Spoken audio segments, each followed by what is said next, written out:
Hi, we're back with a Celestine Prophecy and Adventure, and we're now on Chapter 6, Clearing the Past.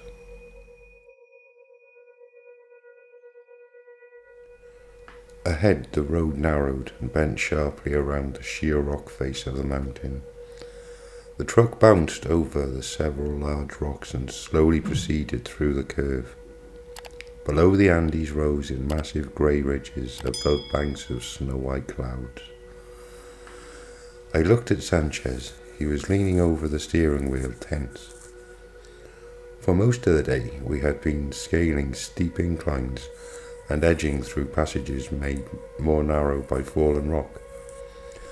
I had wanted to broach the subject of control dramas again, but the time seemed inappropriate. Sanchez appeared to need every ounce of energy for driving, and besides, I wasn't clear on what I wanted to ask. I had read the rest of the fifth insight, and it had echoed exactly the points Sanchez had related to me. The idea of getting rid of my style of controlling seemed desirable, especially if it would make my evolution accelerate, but I still couldn't grasp how a control drama operated. "What are you thinking about?" Sanchez asked. "I finished reading the fifth insight," I said, "and I was thinking about these dramas. Considering what you said about me, I assume you think my drama has something to do with being aloof." He didn't reply. He was staring up the road. 100 feet ahead, a large four-wheel drive vehicle blocked the way. A man and a woman stood on a rock precipice 50 feet from the vehicle. They returned our gaze. Sanchez stopped the truck and looked them over for an instant, then smiled. "I know the woman," he said. "That's Julia. It's all right, let's talk with them." Both the man and woman were of dark complexion and appeared Peruvian. The woman was older, appearing to be about 50, while the man looked approximately 30. As we got out of the truck, the woman walked towards us. "Father Sanchez," she said as she approached. "How are you, Julia?" Sanchez replied. The two embraced, then Sanchez introduced me to Julia, in turn introduced her companion, Roland. Saying nothing else, Julia and Sanchez turned their backs on us and walked towards the overhang where Julia and Rolando had previously been standing. Rolando looked at me intensely, and I instinctively turned and walked in the direction of the other two people. Rolando followed, still looking at me as though he wanted something. Although his hair and features were young, his complexion was ruddy and red. For some reason, I felt anxious. Several times as we walked to the edge of the mountain, he looked as though he was going to speak, but each time I turned my eyes away and increased my pace. He remained silent. When we reached the precipice, I sat on the ledge to prevent him from sitting next to me.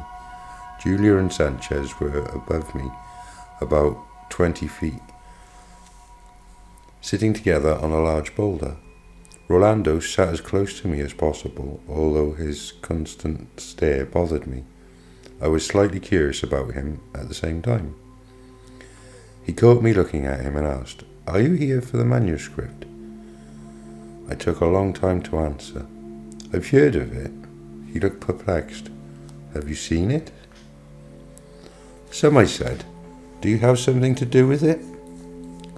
"I am interested," he said, "but I have not seen any copies yet." A period of silence followed. "Are you from the United States?" he asked. The question disturbed me, so I decided not to answer. Instead, I asked, "Does the manuscript have anything to do with the ruins at Machu Picchu?" "I don't think so," he replied, "except that it was written about the same time they were built." I remained silent, looking out at the incredible view of the Andes. "Sooner or later, if I remained quiet, he would divulge what he and Julia were doing here and how it concerned the manuscript. We sat for 25 minutes with no conversation. Finally, Rolando stood and walked up to where the others were talking.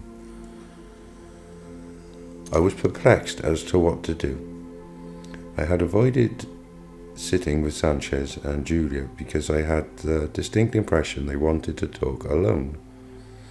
For perhaps another 30 minutes I remained there, gazing out at that rocky peaks and straining to overhear the conversation above me. None of them paid me the slightest bit of attention. Finally, I decided to join them. But before I could move, the three of them stood and began walking towards Julia's vehicle. I cut across the rocks towards them. "They have to go," Sanchez remarked as I approached. "I'm sorry we didn't have time to talk," Julia said. "I hope to see you again." She was looking at me with the same warmth Sanchez often displayed. As I nodded, she cocked her head slightly and added, "In fact, I have a feeling we will see you soon." As we strolled down the rocky path, I felt the need to say something in response, but I couldn't think. When we reached the vehicle, Julia only nodded slightly and said a quick goodbye. Both she and Rolando got in and Julia drove away towards the north, the way Sanchez and I had come. I felt puzzled by the entire experience. Once we were in our vehicle, Sanchez asked, "Did Rolando fill you in on Will?" "No," I said. "Had they seen him?" Sanchez looked confused. "Yes, they saw him at a village 40 in the east of here." "Did Will say anything about me?" "Julia said Will mentioned being separated from you. She said Will talked mainly with Rolando. Didn't you tell Rolando who you were?" "No, I didn't know if I could trust him." Sanchez looked at me in total bewilderment. "I told you it was fine to talk with them. I have known Julia for years. She owns a business in Lima, but since the discovery of the manuscript, she has been looking for the ninth insight. Julia would not be travelling with anyone untrustworthy. There was no danger. Now you untested what could have been important information." Sanchez looked at me with a serious expression. "This is a perfect example of how a control drama interferes," he said. "You were so aloof you didn't allow an important coincidence to take place." I must have appeared defensive.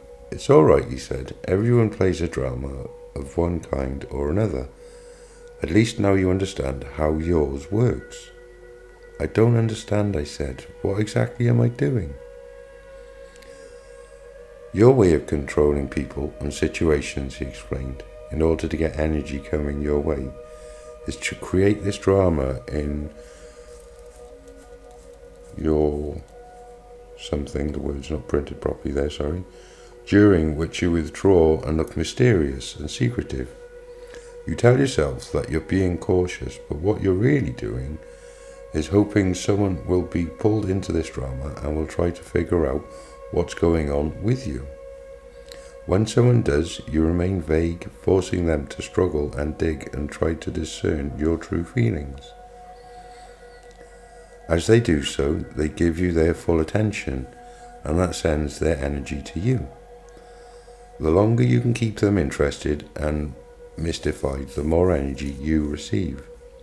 Unfortunately, when you play aloof, your life tends to evolve very slowly because you're repeating the same scene over and over again.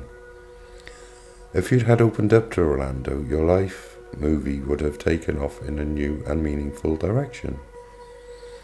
I felt myself becoming depressed. All this was just another example of what Will had pointed out when he saw me resisting giving information to Renoir. It was true. I did tend to hide what I really thought. I looked out the window as we followed the road higher into the peaks. Sanchez concentrated again on avoiding the fatal drop-offs. When the road straightened, he looked over at me and said, "The first step in the process of getting clear for each of us is to bring our particular control drama into full consciousness.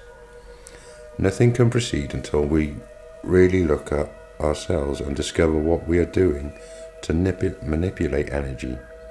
This is what has just happened to you." "What is the next step?" I asked. "Each of us must go back into our past, back into our early family life, and see how this habit was formed. Seeing its inception keeps our way of controlling in consciousness. Remember, most of our family members were operating in a drama themselves, trying to pull energy out of us as children. This is why we had to form a control drama in the first place. We had to have a strategy to win energy back. It is always in relation to our family members that we develop our particular dramas. However, once we recognize the energy dynamics in our families, we can go past these control strategies and see what was really happening." "What do you mean, really happening?" "Each person must reinterpret his family experience from an evolutionary point of view, from a spiritual point of view, and discover who he really is. Once we do that, our control drama falls away and our real lives take off." "So how do I begin?" "By first understanding how your drama was formed. Tell me about your father." "He is a good man who is fun-loving and capable, but—" I hesitated, not wanting to sound ungrateful toward my father. "But what?" Sanchez asked. "Well," I said, "he was always critical. I could never do anything right." "How did he criticize you?" Sanchez asked. A picture of my father, young and strong, appeared in my mind. He asked questions, then found something wrong with the answers. "And what happened to your energy?" I guess I felt drained, so I tried to keep from telling him anything. "You mean you got vague and distant, trying to say things in a way that would get his attention, but not reveal enough to give him something to criticize? He was the interrogator and you dodged around him with your aloofness." "Yeah, I guess." "But what is an interrogator?" "An interrogator is another kind of drama. People who use this means of gaining energy set up a drama of asking questions and probing into another person's world with the specific purpose of finding something wrong. Once they do, then they criticize this aspect of the other's life. If this strategy succeeds, then the person being criticized is pulled into the drama. They suddenly find themselves becoming self-conscious around the interrogator and paying attention to what the interrogator is doing and thinking about, so as not to do something wrong that the interrogator would notice. This psychic difference gives the interrogator the energy he desires. Think about the times you have been around someone like this. When you get caught up in this drama, don't you tend to act a certain way so that the person won't criticize you? He pulls you off your own path and drains your energy because you judge yourself by what he might be thinking. I remember the feeling exactly, and the person that came to mind was Jensen. "So my father was an interrogator?" I asked. "That's what it sounds like." For a moment I was lost in thought about my mother's drama. If my father was an interrogator, what was my mother? Sanchez asked me what I was thinking. "I was wondering about my mother's control drama," I said. "How many different kinds are there?" "Let me explain the classification spoken of in the manuscript," Sanchez said. Everyone manipulates for energy, either aggressively, directly forcing people to pay attention to them, or passively playing on people's sympathy or curiosity to gain attention. For instance, if someone threatens you, either verbally or physically, then you are forced for fear of something bad happening to you, to pay attention to him, and so to give him energy. The person threatening you would be pulling you into the most aggressive kind of drama, what the sixth insight calls the Intimidator. If, on the other hand, someone tells you all the horrible things that are already happening to them, implying perhaps that you are responsible and that if you refuse to help, these horrible things are going to continue, then this person is seeking to control at the most passive level, with what the manuscript calls a poor me drama. Think about this one for a moment. Haven't you ever been around someone who makes you feel guilty when you're in their presence, even though you know there is no reason to feel this way? Yeah. Well, it's because you have entered the drama world of a poor me. Everything they say and do puts you in a place where you have to defend against the idea that you're not doing enough for this person. That's why you feel guilty just being around them. I nodded. Anyone's drama can be examined, he continued, according to where it falls on the spectrum from aggressive to passive. If a person is subtle in their aggression, finding fault and slowly undermining your world in order to get your energy, then as we saw in your father, this person would be an interrogator. Less passive than the poor me would be your aloofness drama. So the order of dramas goes this way: Intimidator, interrogator, aloof, and poor me. Does that make sense? I guess. You think everyone falls somewhere among these lines? That's correct. Some people use more than one in different circumstances, but most of us have one dominant control drama that we tend to repeat depending on which one worked well on the members of our early family. It suddenly dawned on me. My mother did exactly the same thing to me as my father.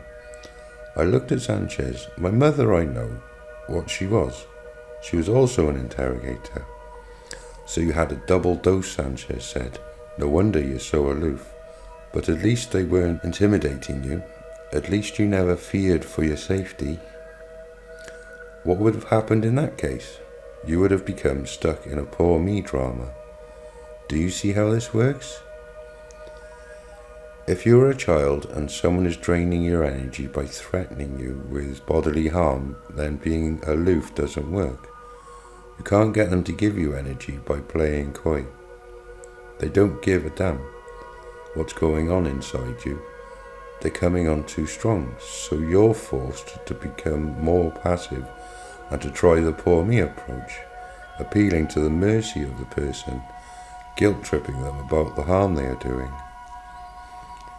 If this doesn't work, then as a child you endure it until you are big enough to explode against the violence and fight aggression with aggression.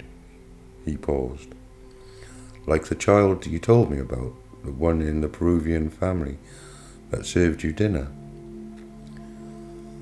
A person goes to whatever extreme necessary to get attention, energy in their family, and after that this strategy becomes their dominant way of controlling to get energy from everyone, the drama they constantly repeat. I understand the Intimidator, I said, but how does the interrogator develop? What would you do if you were a child and your family members were either not there or ignored you because you were preoccupied with their careers or something? I don't know. Playing aloof would not get their attention, they wouldn't notice. Wouldn't you have to resort to probing and prying and finally finding something wrong in these aloof people in order to force attention and energy? This is what an interrogator does. I began to get the insight. Aloof people create interrogators. That's right. And interrogators make people aloof. And intimidators create the poor me approach. Or if this fails, another intimidator. Exactly. That's how control dramas perpetuate themselves. But remember, there is a tendency to see these dramas in others, but to think that we ourselves are free from such devices.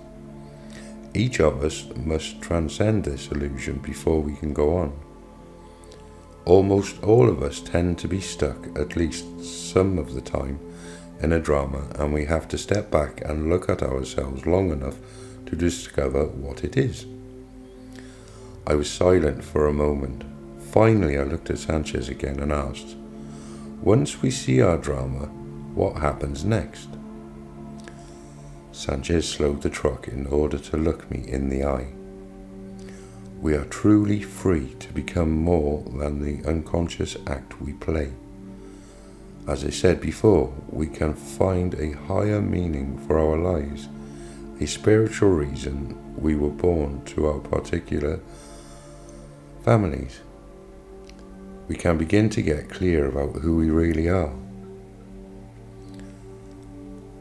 "We're almost there," Sanchez said. The road was cresting between two peaks. As we passed the huge formation on our right, I saw a small house ahead.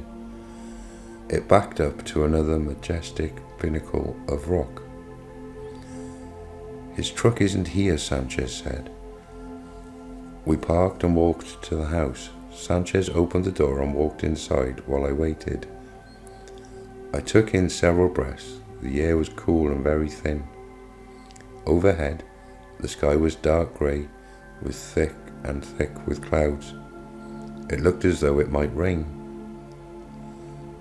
Sanchez walked back to the door. "No one is inside. He must be at the ruins." "How do we get there?" He suddenly looked exhausted. "They're up ahead, about a half a mile," he said, handing me the keys to the truck. "Follow the road past the next ridge and you'll see them down below. Take the truck. I want to stay here and meditate." "Okay, I will," I said, walking around to get into the vehicle. I drove forward into a little valley and then up the next ridge, anticipating the view. The sight did not disappoint me. As I crested the ridge, I saw the full splendor of the ruins at Machu Picchu, a temple complex of massive, carefully shaped rocks, weighing tons sitting atop each other on the mountain. Even the dull, cloudy light, the beauty of the place was overwhelming. I stopped the truck and soaked up the energy for 10 or 15 minutes. Several groups of people were walking through the ruins. I saw a man wearing a priest's collar leave the remains of a building and walk toward a vehicle parked nearby. Because of the distance, and because the man wore a leather jacket rather than a priest's robe, I couldn't be sure if it was Father Carl. I started the truck and drove closer. As soon as he heard the sound, he looked up and smiled, apparently recognizing the vehicle as belonging to Sanchez. When he saw me inside, he looked interested and walked over. His build was short and squat, with dull brown hair and pudgy features. With deep blue eyes, he looked to be about 30. "I'm with Father Sanchez," I said, stepping from the vehicle and introducing myself. "He's up at your house." He offered his hand. "I'm Father Carl." I glanced past him to the ruins. The cut stone was even more impressive when in close proximity. "Is this the first time you've been here?" he asked. "Yes, it is," I replied. "I've heard about this place for years, but I never anticipated this. It is one of the highest energy centers in the world," he said. I looked closely at him. Clearly he spoke about energy in the same sense it was used in the manuscript. I nodded affirmatively, then said, "I'm at a point where I'm consciously trying to build energy and deal with my control drama." I felt somewhat pretentious at saying that, but comfortable enough to be honest. "You don't seem too aloof," he said. I was startled. "How did you know that was my drama?" I asked. "I've developed an instinct for it, that's why I'm here." You help people see their way of controlling? Yes, and their true self. His eyes shone with sincerity. He was totally direct, with no hint of embarrassment at revealing himself to a stranger. I remained silent, so he said, "You understand the first 5 insights?" "I have read most of them," I said, "and I've talked with several people." As soon as I made this statement, I realized I was being too vague. "I think I understand the first 5, I added. "It's number 6 that I'm not clear about." He nodded and said, "Most of the people I talk with haven't even heard of the manuscript. They come up here and are entranced by the energy. That alone makes them rethink their lives." "How do you mean, these people? How do you meet these people?" He looked at me with a knowing expression. "They seem to find me." "You said you helped them find their true self. How?" He took a long breath, then said, "There's only one way. Each of us has to go back to our family experience, the childhood time and place, and review what happened. Once we become conscious of our control drama, then we can focus on the higher truth of our family. The silver lining, so to speak, that lies beyond the energy conflict. Once we find this truth, it can energize our lives, for this truth tells us who we are, the path we are on, what we are doing." "That's what Sanchez has told me," I said. "I want to know more about how to find this truth." He zipped up his coat against the late afternoon chill. "I hope we can talk more about it later," he said. "Right now, I would like to greet Father Sanchez." I looked out at the ruins, and he added, "Feel free to look around as long as you would like. I'll see you back at my house later."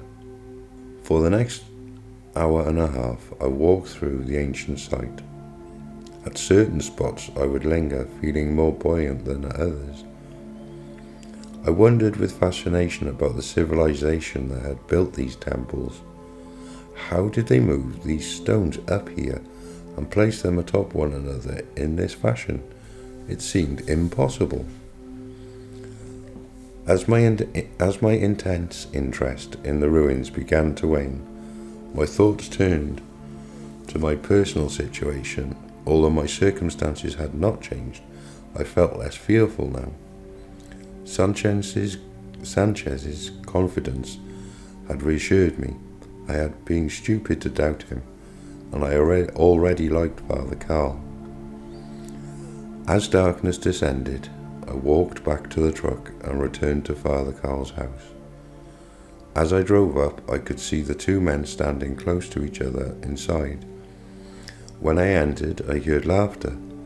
Both were busy in the kitchen, preparing dinner. Father Carl greeted me and escorted me to a chair. I sat down lazily in front of a large fire in the fireplace and looked around. The room was large and panelled with whiteboards which were lightly stained. I could see 2 other rooms, bedrooms apparently, linked by a narrow hallway. The house was lit with the low wattage bulbs, and I thought I could detect the faint hum of a generator. When the preparations were completed, I was summoned to a rough plank table. Sanchez offered a brief prayer, and then we ate, the 2 men continuing to talk. Afterward, we sat together by the fire. "Father Carl has spoken with Will," Sanchez says. "When?" I asked, immediately excited. "Will came through here several days ago," Father Carl said. "I had met him a year ago, and he came by to bring me some information. He said he thought he knew who was behind the governmental action against the manuscript." "Who?" I asked. "Cardinal Sebastian," Sanchez interjected. "What is he doing?" I asked. "Apparently," Sanchez said, "he is using his influence with the government to increase the military pressure against the manuscript. He has always preferred to work quietly through the government rather than force a division within the church. Now he is intensifying his efforts. Unfortunately, it may be working. What do you mean? I asked. Except for the few priests of the Northern Council and a few others like Julia and Will, no one else seems to have copies any longer.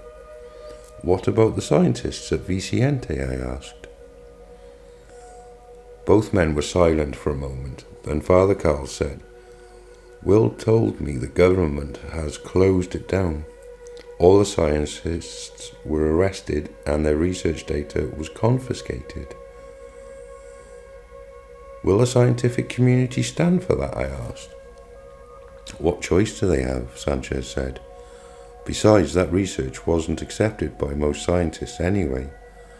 The government is apparently selling the idea that these people were breaking the law. I can't believe the government would get away with doing that. Apparently they have, Father Carl said. I made some calls to check and I received the same story. Though they're keeping it very quiet, the government is intensifying its crackdown.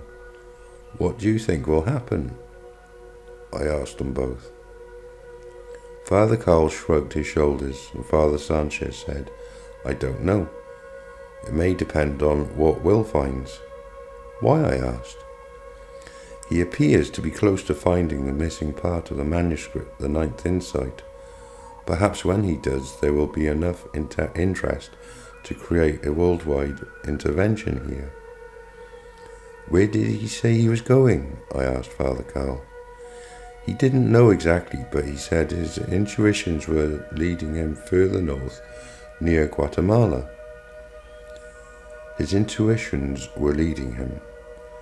Yes, you'll understand that after you get closer about who you are and go on the seventh insight.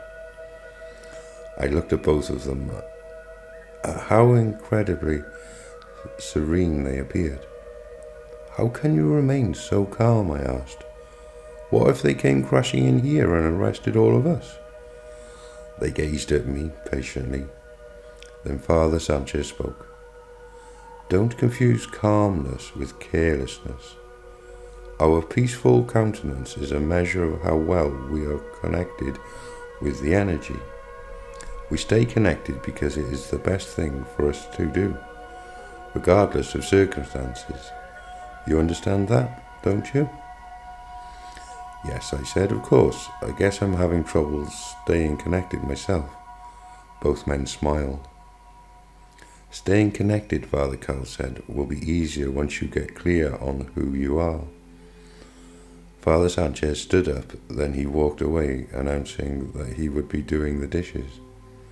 I looked at Father Carl. Okay, I said. How do I start getting clear about myself? Father Sanchez tells me, he replied, that you already understand the control dramas of your parents. That's right. They were both interrogators, and that made me aloof. Okay, now you must look past the energy competition that existed in your family and search for the real reason you were there. I looked at him blankly. The process of finding your true spiritual identity involves looking at your whole life as one long story, trying to find a higher meaning. Begin by asking yourself this question: why was I born to this particular family? What might have been the purpose for that? I don't know, I said. Your father was an interrogator. What else was he? You mean, what did he stand for? Yes. I thought for a moment, then said, my father generally believes in enjoying life, in living with integrity, but making the most of what life has to offer. You know, living life to the fullest. Has he been able to do this? To some extent, but somehow he always seems to have a run of bad luck just when he thinks he's about to enjoy life the most. Father Carl squinted his eyes in contemplation. He believes life is for fun and enjoyment, but he hasn't quite pulled it off. Yes. Have you thought about why? Not really. I always figured he was unlucky. Maybe he hasn't found a way to do it yet. Maybe not. What about your mother? She's no longer alive, living. Can you see what her life represented? Yes, her life was her church. She stood for Christian principles. In what way? She believed in community service and in following God's laws. Did she follow God's laws? To the letter, at least so far as her church taught. Was she able to convince your father to do the same thing? I laughed. Not really. My mother wanted him to go to church every week and to be involved in community programs, but as I told you, he was more of a free spirit than that. So where did that leave you? I looked at him. I've never thought about it. Didn't they both want your allegiance? Wasn't that why they were interrogating you, to make sure you weren't siding with the values of the other? Didn't they both want you to think their way was the best? Yes, you're right. How did you respond? I just tried to avoid taking a stand, I guess. They both monitored you to see if you were measuring up to their particular views, and unable to please both, you became aloof. That's about it, I said. What happened to your mother? He asked. She developed Parkinson's disease and died after being sick for a long time. Did she remain true to her faith?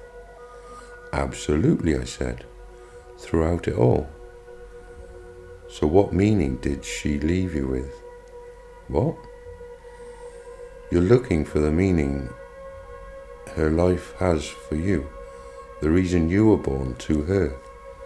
What were there to learn? What you were there to learn. Every human being, whether they are conscious of it or not, illustrates with their lives how he or she thinks a human being is supposed to live. You must try to discover what she taught you, and at the same time, what about her life could have been done better. What you would have changed about your mother is part of what you yourself are working on. Why only part? Because how you would improve on your father's life is the other part. I was still confused. He placed his hands on my shoulder. We are not merely the physical creation of our parents. We are also the spiritual creation. You were born to these two people, and their lives had an irrevocable effect on who you are. To discover your real self, you must adult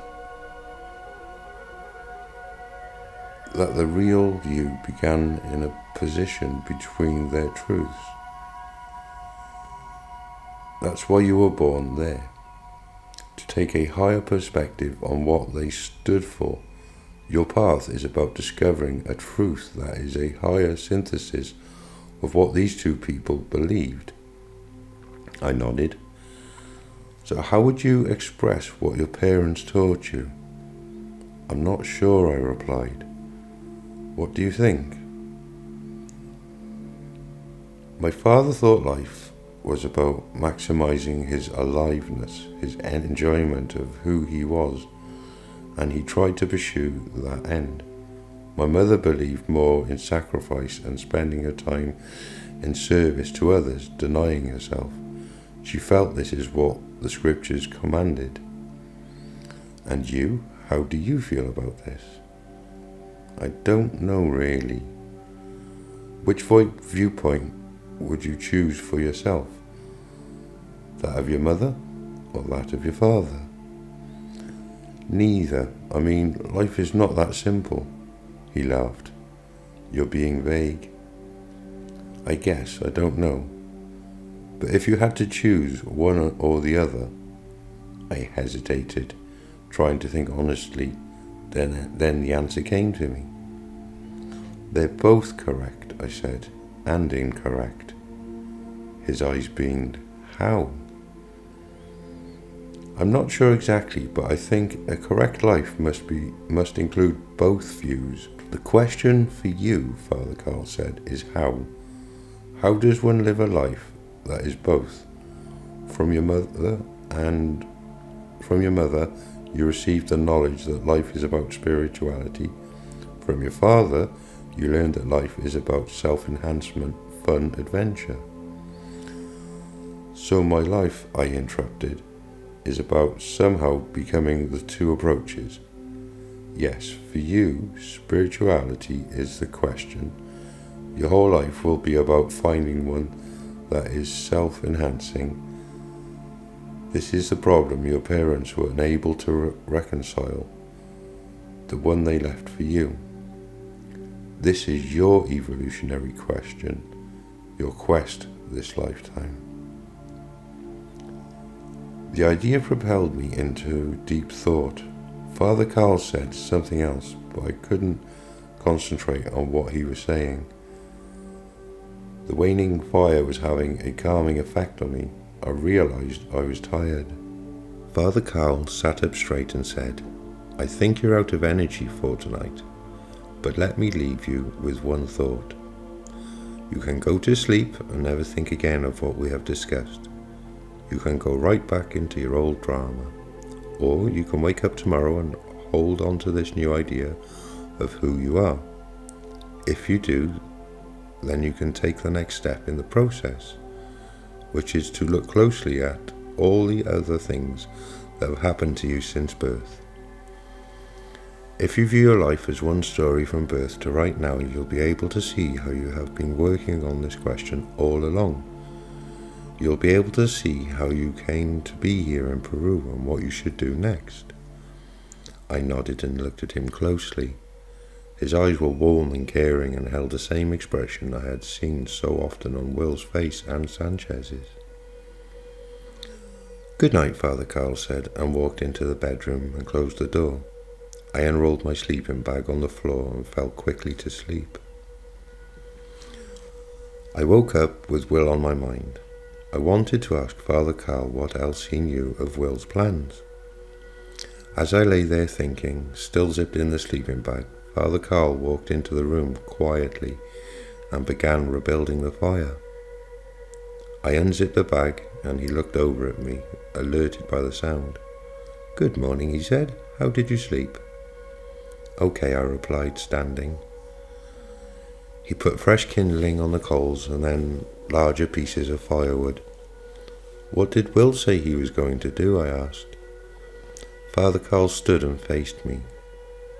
He said he was going to a friend's house to wait for some information he expected, apparently information about the ninth insight. What else did he say? I asked.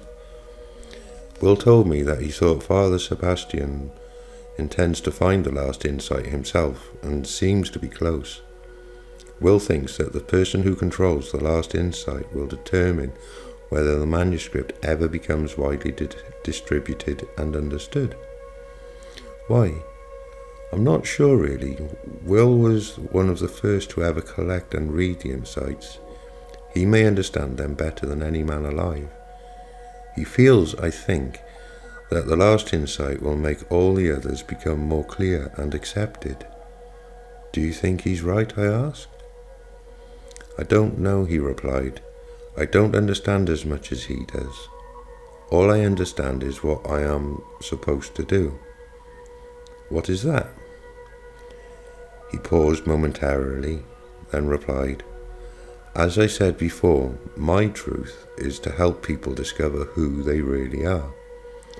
When I read the manuscript, this mission became clear to me.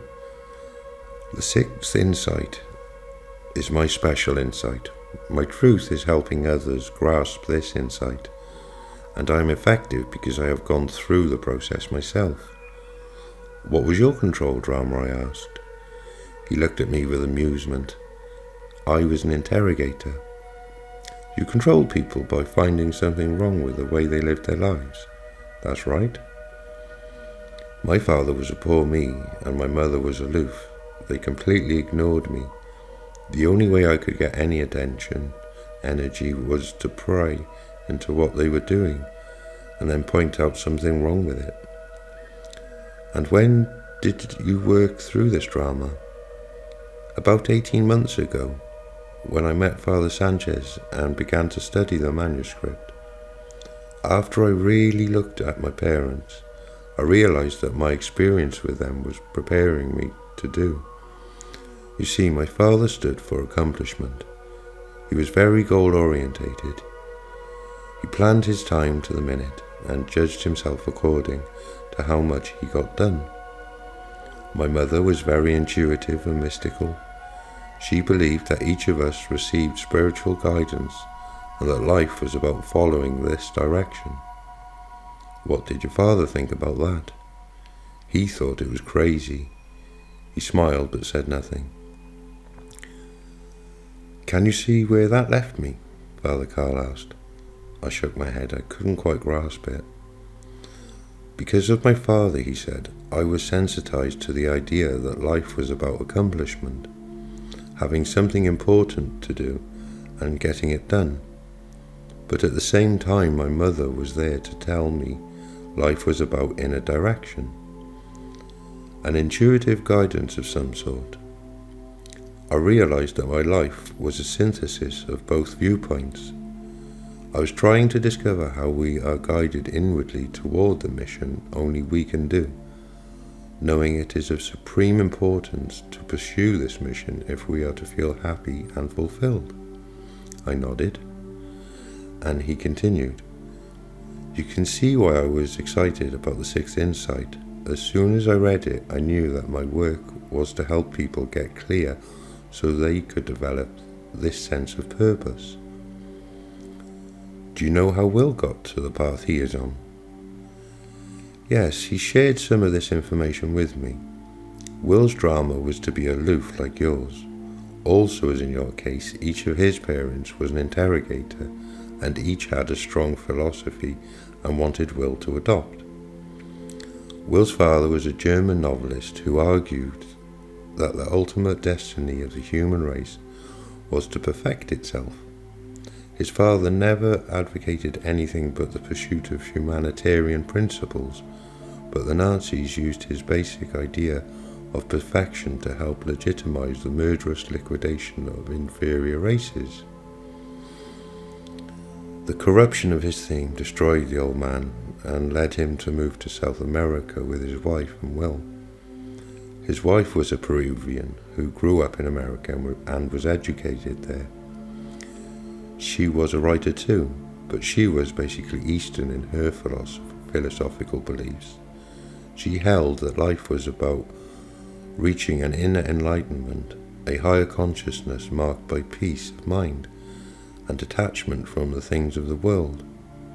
According to her, life was not about perfection, it was about letting go of the need to perfect anything, to go anywhere.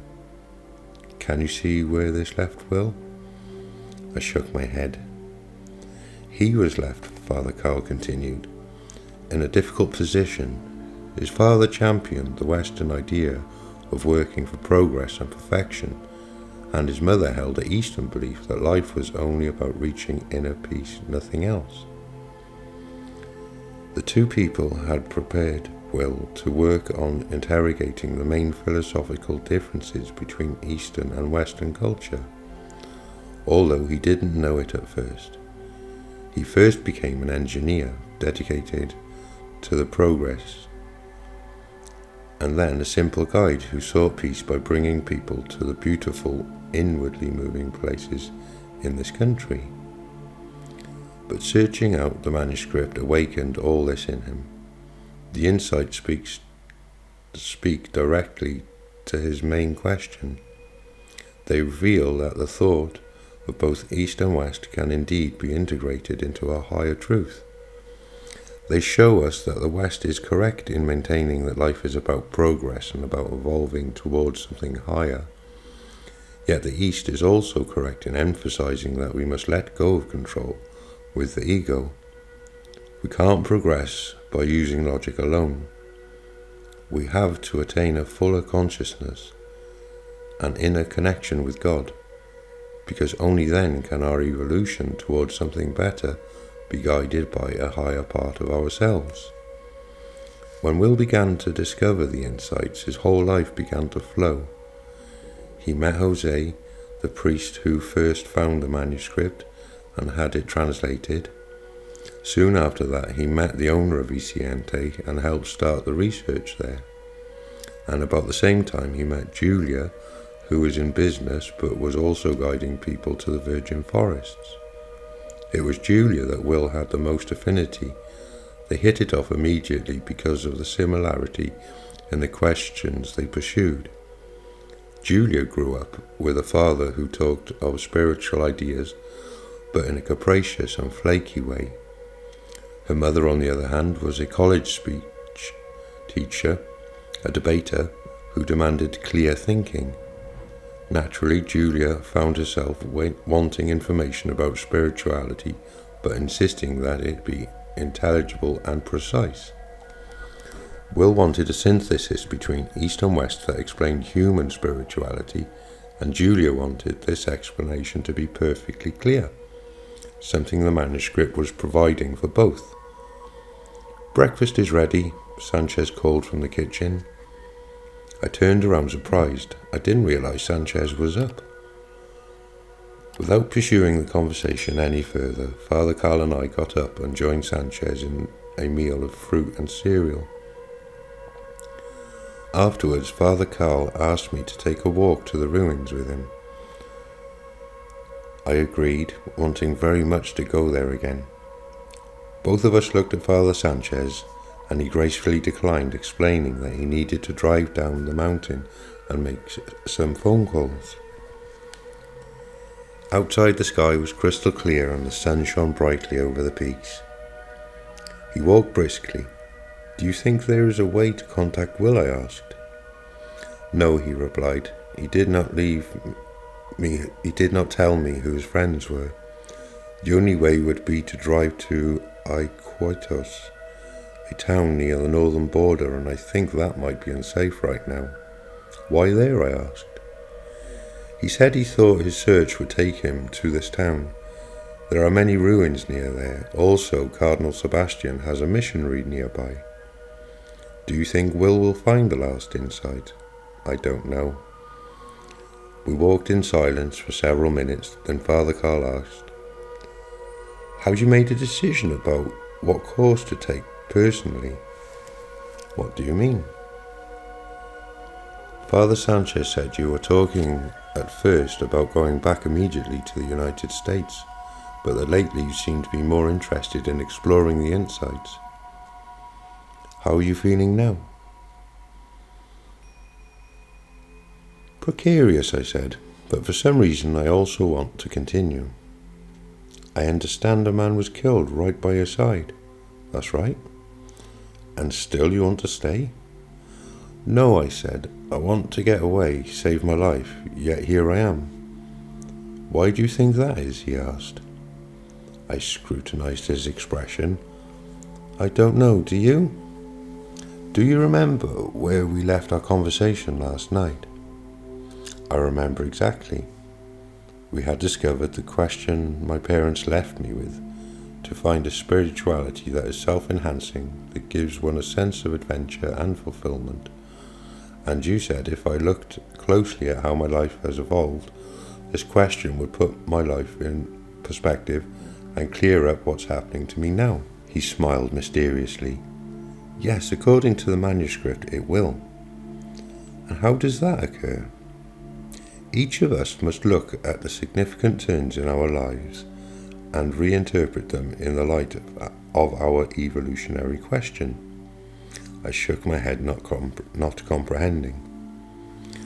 "Try to perceive the sequence of interests, important friends, coincidences that have occurred in your life.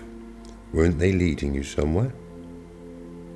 I thought about my life since childhood, but I could find no pattern. "How did you spend your time as you grew up?" he asked. "I don't know. I was a typical child, I guess. I read a lot." "What did you read?" Mystery stuff mostly, science fiction, ghost stories, that kind of thing. What happened in your life after that?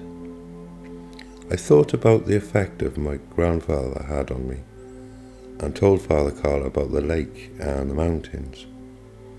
He nodded his head knowingly. And after you grew up, what happened? I went away to college. My grandfather died while I was away. What did you study at college? Sociology. Why? I met a professor I liked. His knowledge of human nature interested me. I decided to stay with him. What happened then? I graduated and went on to work. Did you enjoy it? Yes, for a long time. Then things changed. I felt that what I was doing wasn't complete. I was working with emotionally disturbed adolescents, and I thought I knew how they could transcend their past and stop the acting out that was so self-defeating. I thought I could help them go on with their lives. I finally realized something was missing in my approach. Then what? I quit, and then an old friend called me and told me of the manuscript. Is that when you decided to come to Peru? Yeah. What do you think of your experience here? I think I'm crazy, I said. I think I'm getting to get myself killed. But what do you think of the way your experience has progressed? I don't understand.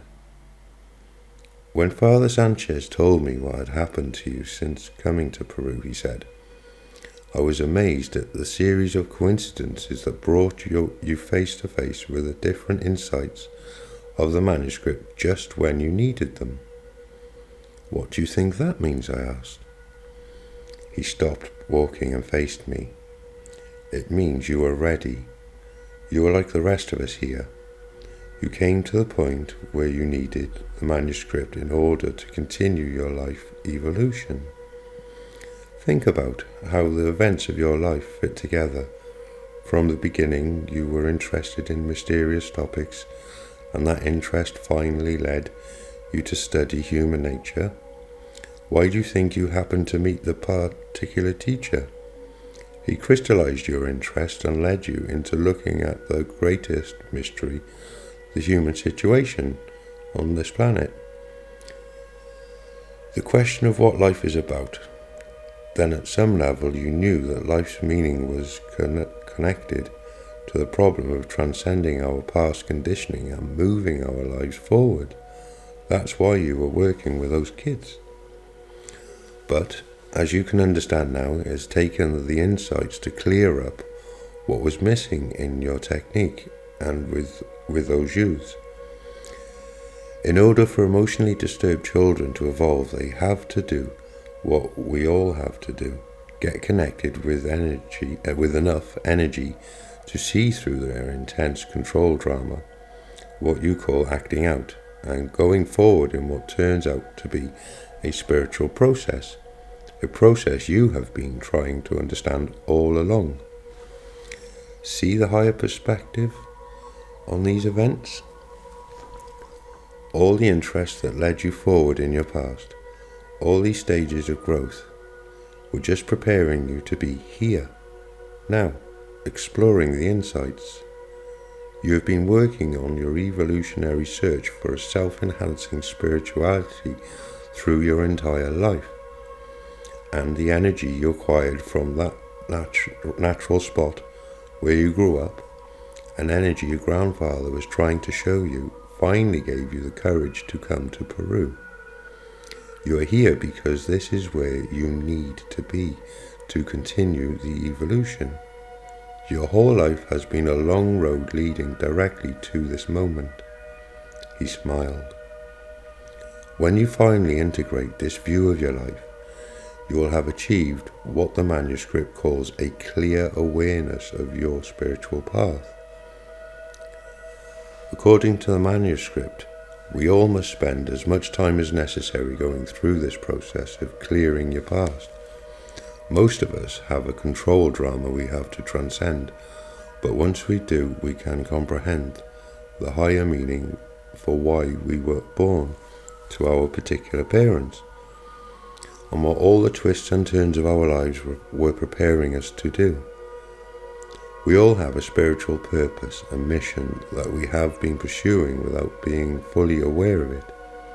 And once we bring it completely into consciousness, our lives can take off. In your case, you've discovered this purpose. Now you must go forward, allowing the coincidences to lead you into a clear and clearer idea of how to pursue this mission from this point on.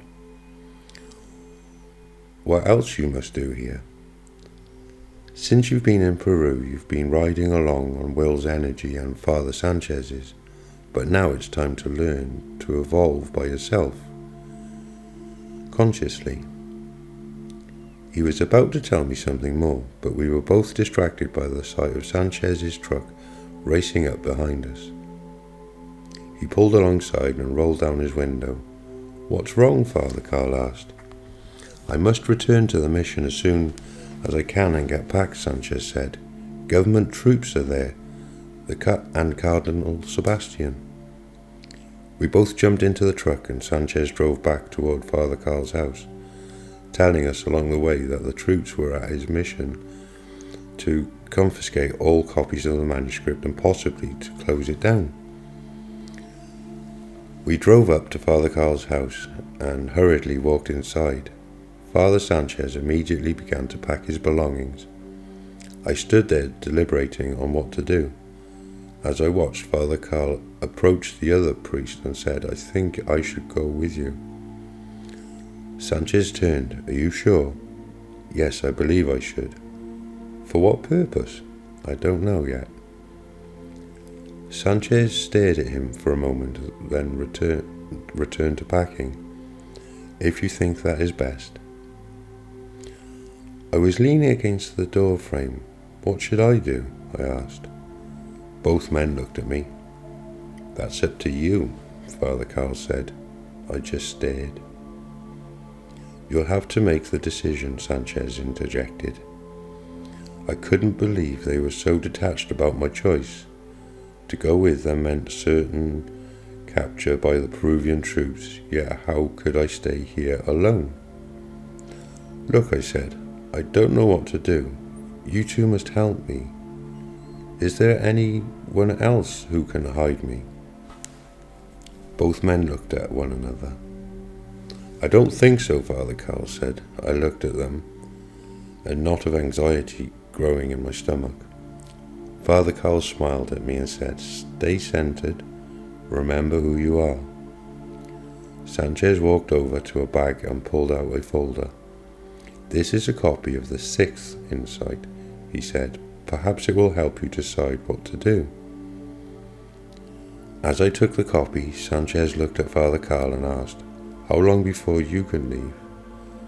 "I'll need to contact some people," Father Carl said. "Probably an hour." Sanchez looked at me. "Read and think for a while, then we will talk." Both men returned to their preparations, and I walked outside and sat down on a large rock, then opened the manuscript. It echoed exactly the words of Father Sanchez's and Father Carl. Clearing the past was a precise process of becoming aware of our individual ways of controlling learned in childhood. And once we could transcend this habit, it said, we would find our higher selves, our evolutionary identities. I read the entire text in less than 30 minutes, and when I finished, I finally understood the basic insight.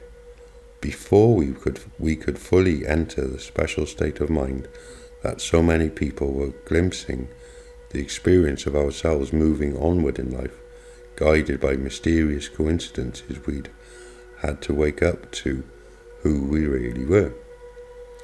At that moment, Father Carl walked around the house, spotted me, and came to where I was sitting.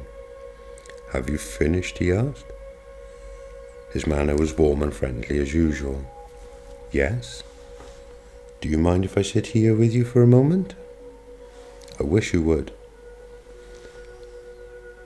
He positioned himself to my right and after a period of silence asked, "Do you understand that you are on your path of discovery here?"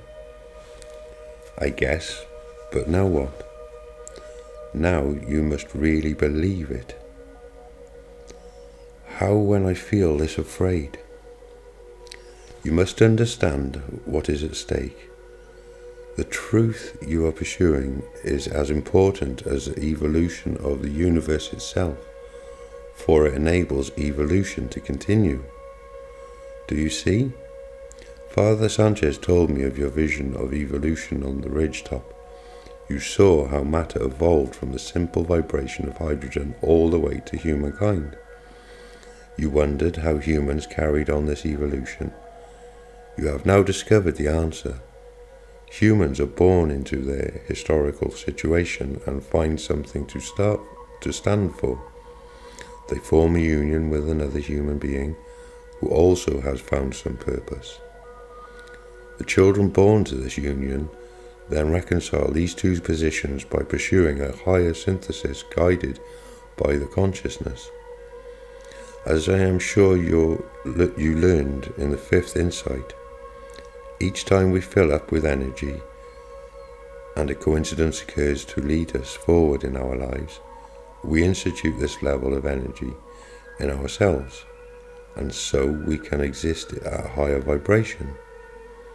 Our children take our level of vibration and raise it even higher. This is how we as humans continue evolution. The difference now with this generation is that we are ready to do it consciously and to accelerate the process. No matter how afraid you become, you now have no choice.